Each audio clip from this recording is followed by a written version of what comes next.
جی ناظرین السلام علیکم. 4 موضوعات پر آج بات کرنی ہے. چاروں اہم موضوعات ہیں. ایک تو کل ہم بات نہیں کر سکے جو بلے کا نشان تحریک انصاف سے لے لیا گیا، اس کے بعد اب ان کی الیکشن کیمپین کی کیا صورتحال بنے گی. دوسری اہم خبر، مسلم لیگ نون کے اہم رہنما ملک احمد خان سپریم کورٹ کے ججوں پر اور سپریم کورٹ کے فیصلے پر برس پڑے، اور وہ فیصلہ کون سا ہے؟ وہ فیصلہ ہے جناب سائفر والا. اس کے علاوہ ایک بڑی اہم ملاقات ہوئی، اور آگے والے الیکشن کے تناظر میں وہ اہم ملاقات بہت اہم ہے. وہ فیصل واڈا اور پیپلز پارٹی کی ملاقات ہوئی. یہ دونوں لوگ کس مقصد کے لیے اکٹھے ہوئے؟ حالانکہ ملاقات کے بعد انہوں نے کہا کہ اس ملاقات کا کوئی وہ والا مقصد نہیں ہے، لیکن جن ملاقاتوں کے بارے میں کہا جاتا ہے کہ ان کا وہ والا مقصد نہیں ہے، ان کا وہی والا مقصد ہوتا ہے.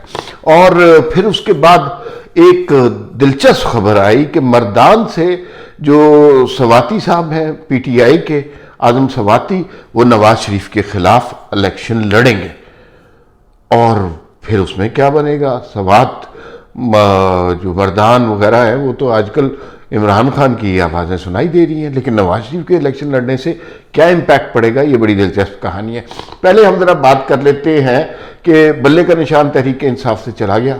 اب تحریک انصاف کے پاس نہ چیئرمین بچا، نہ بلے کا نشان بچا، صرف ایک 9 مئی کا پچھتاوا ہے جو ان کے چہروں کے اوپر لکھا ہوا ہے. اس کے علاوہ ان کے پاس کچھ بھی نہیں ہے. نہ ٹکٹیں تقسیم کی گئی ہیں، نہ ٹکٹیں دی گئی ہیں. وکلاء کو بیچ میں لایا گیا، کارکنوں کو نظر انداز کیا گیا. ابھی تک یہ فیصلہ نہیں ہوا کہ کیسے لڑیں گے، کیا الیکشن اسٹریٹجی ہوگی. بس بیرسٹر گوہر خان کچھ کہہ دیتے ہیں اور پھر اس کے بعد پتہ چلتا ہے جی یہ اسٹریٹجی ہے.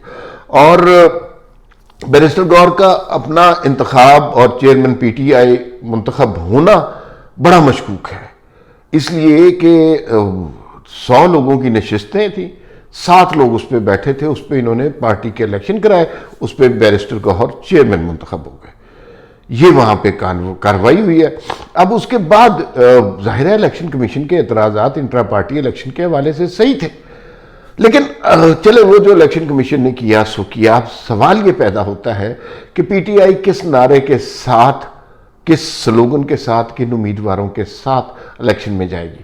فرینکلی اسپیکنگ، نعرہ تو ان کے پاس یہی تھا کہ جنرل باجوہ غدار ہیں، گیدڑ ہیں، میر جعفر، میر صادق، وہ نعرہ تو سارا ختم ہو گیا. اس کے بعد جو دوسرا نعرہ تھا کہ نیا پاکستان بنائیں گے، اس کا حشر لوگوں نے دیکھ لیا. تعلیم کا اور صحت کا جو سونامی آیا وہ بھی آپ سب لوگوں نے دیکھ لیا. تو اب معاملات بہت زیادہ گڑبڑ ہے. اب ان کے پاس نعرہ لگانے کے لیے کچھ بھی نہیں ہے، صرف پچھتاوے ہیں اور کوئی عمران خان کی سابقہ ویڈیوز ہیں جو سامنے آ رہی ہیں. اس کے علاوہ تو کچھ بھی نہیں ہے. تو تحریک انصاف کا دیکھیے، نواز شریف کا بھی انہوں نے یہی کیا تھا. نواز شریف کا انتخابی نشان برقرار تھا، لیکن اس کے ساتھ ساتھ انہوں نے یہ کہا نواز شریف ٹکٹیں نہیں دے سکتے، اور پھر وہ آزاد امیدوار کے طور پہ سینٹ میں اس طرح ہوا تھا کہ نواز شریف تو بھئی اب وہ ان کے اوپر الزامات آئے تھے. اب وہی صورتحال جو ہے ان کے اوپر آ رہی ہے. تو ان کے لیے بھی اب صورتحال مشکل ہوتی جا رہی ہے. جس طرح مسلم لیگ نون نے ہمت دکھائی تھی، اس طرح کی ہمت تحریک انصاف نہیں دکھا رہی، اس لیے کہ وہ سارے بندے تو تتر بتر ہو گئے ہیں. پارٹی کا تو کچھ بھی نہیں بچا. آدھے بندے ادھر چلے گئے. وہ بلکہ ایک انڈین فلم تھی، اس کے اندر یہ ہوتا تھا کہ وہ جو جیلر ہے وہ یہ کہتا تھا کہ آدھے بندے ادھر چلے جائیں، آدھے بندے ادھر چلے جائیں، باقی میرے پیچھے آئے. تو خان صاحب نے بھی یہی کیا. آدھے بندے پرویز خٹک کے پاس چلے گئے، آدھے بندے جہانگیر ترین کے پاس چلے گئے، باقی بندے خان صاحب کے پاس رہ گئے. تو یہ مجھے ان کے الیکشن کی کیمپین بہت مشکوک نظر آتی ہے، اور مجھے نہیں لگتا کہ اس کے کوئی اچھے رزلٹس ہم لے سکیں گے. تحریک انصاف کے لیے کوئی اچھے رزلٹ نہیں ہو سکتے. آرگنائز نہیں ہے نا. دیکھیں، مسلم لیگ نون کا سٹرکچر زمین پر موجود تھا، ان کا سٹرکچر ہے ہی نہیں.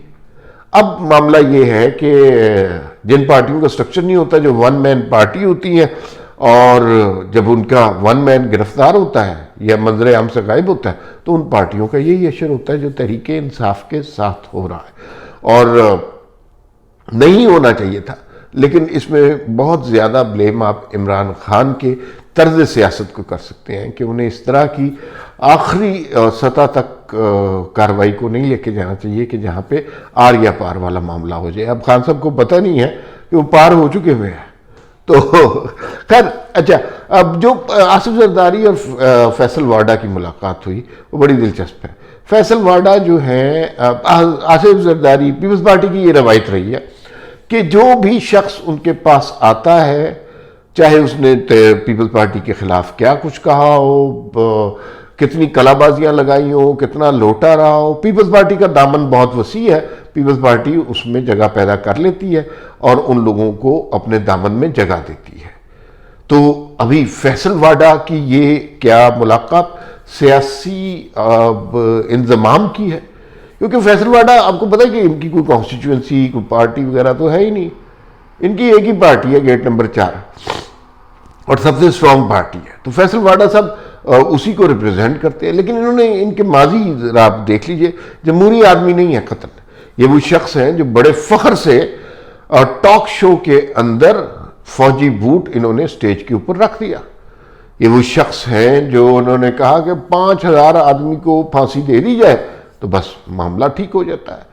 یہ وہ شخص ہیں جو جعلی سی پستول لگا کے اچانک چلے گئے پتہ نہیں کیا، جیسے کوئی سپر ہیرو والی فلموں کی طرح. تو ایسے فیک سا کیریکٹر ہے اور ان کے اوپر بہت سی اور بھی الزامات ہیں. لیکن الزامات ہونے سے کچھ نہیں ہوتا. الزامات بچانے والے جب تک موجود ہیں تو جتنے مرضی آپ کے خلاف ثبوت ہوں کچھ بھی نہیں ہوتا. فیصل واڈا اس قبیل میں سے ہے کہ ان کے خلاف کچھ ثابت نہیں ہو سکتا. اچھا، پھر اس ملاقات میں کوئی فیصلہ بھی نہیں کیا گیا کہ بھائی ہم اکٹھے ہوں گے. لیکن یہ ملاقات بہت معنی خیز ہے. آنے والے دنوں میں پیپلز پارٹی کو پتہ ہے کہ انہیں ان کا راستہ مسدود کیا جا رہا ہے. فیصل واڈا وہ شخصیت ہیں جو راستوں کو درست کرتے ہیں، جو سہل کرتے ہیں تعلقات کی بنا پر. تو دیکھیے اس سے پیپلز پارٹی فیصل واڈا کو کتنا فائدہ پہنچاتی ہے اور فیصل واڈا پیپلز پارٹی کو کتنا فائدہ پہنچاتے ہیں. ملک احمد خان جناب ناراض ہو گئے سپریم کورٹ سے، اور سپریم کورٹ کے 3 رکنی ججز نے بینچ نے فیصلہ دیا کہ جناب سائفر کیس میں عمران خان کی ضمانتیں کی جائیں. لیکن عمران خان صاحب جناب، ظاہر ہے ججوں کے فیصلے پہ تنقید ہو سکتی ہے اور بڑے قابل ججز نے یہ فیصلہ دیا. تو لیکن اب لوگوں کو تنقید کرنے کا تو حق ہے. ملک احمد خان نے بڑی تنقید کی. انہوں نے کہا کہ یار یہ دیکھیں کہ سامنے کی بات ہے، جعلی لیٹر، جعلی بیانیہ جلسے میں لہرایا، کوئی چھپ کے بات تو نہیں ہے. سیکرٹ کوڈ، آفیشل کوڈ کا تہس نہس کر دیا. اس کے باوجود بھی عدالتیں جو ہے وہ سزائیں نہیں دے رہی. تو پھر کب سزائیں دے گی؟ اس سے زیادہ بھیانک جرم نہیں ہو سکتا کہ پاکستان کے خارجہ تعلقات تباہ کرنے کی کوشش کی ایک شخص نے، اور آپ اسے ابھی بھی کہہ رہے ہیں کہ نہیں چلو کوئی بات نہیں، بچہ غلطی ہو گئی. تو ملک احمد خان نے سخت زبان استعمال کی اور سخت زبان میں انہوں نے تھوڑا سا رگڑا سپریم کورٹ کو. دیکھیے سیاسی جماعتوں کا مسئلہ یہ ہے کہ جس سیاسی جماعت کے حق میں فیصلہ آ جائے وہ ججوں کی تعریف کرنا شروع کر دیتا ہے، جس کے خلاف فیصلہ آ جائے وہ ججوں پر تنقید کرنا شروع کر دیتا ہے. لیکن اتنی بڑی کیمپین بلڈ کی گئی سائفر کے حوالے سے کہ سائفر ہے ملک کے خارجہ تعلقات خراب کر دیے، اور جو ہے عمران خان نے جھوٹ بولا، جعلی لیٹر دلایا، اس کو پتہ نہیں اعظم خان نے لکھا، اعظم خان نے شاہ محمود قریشی کو کہا، شاہ محمود نے کہا خان صاحب عمران خان میں تمہیں یہ سونپتا ہوں، اور خود سائڈ پہ ہو گئے. تو اس سب کے نتیجے میں اگر یہ ہونا تھا کہ اس میں ضمانت مل جانی تھی اور کوئی جرم ثابت نہیں ہونا تھا تو پھر تو ٹھیک ہی ہے. عمران خان نے اسے کو اور بھی 2-4 سرکاری راز جلسوں میں افشا کر دینے چاہیے تھے. خیر آخری بات پہ اعظم سواتی صاحب الیکشن لڑنے میں تیار ہو گئے مردان سے نواز شریف کے خلاف. نواز شریف صاحب کا جو پلان پتہ چل رہا ہے، نواز شریف ہر صوبے سے الیکشن لڑیں گے، سندھ سے بھی، بلوچستان سے بھی، پنجاب سے تو ظاہر ہے لڑیں گے بھی، اور پھر اس کے علاوہ KPK سے بھی. اعظم سواتی صاحب کو خبر ملی کہ نواز شریف نے مردان سے الیکشن لڑنا ہے، تو انہوں نے وہاں سے نواز شریف کے خلاف مہم میں کے خلاف کاغذات نامزدگی جمع کروانے کا سوچا. اچھا یہ سب کچھ ابھی آن لائن ہے، یہ انہوں نے اعلان ایسے نہیں کیا کہ کاغذات نامزدگی جمع کرا دیے ہیں. کسی سوشل میڈیا پلیٹ فارم پر انہوں نے اعلان کیا ہے کہ وہ جناب نواز شریف کے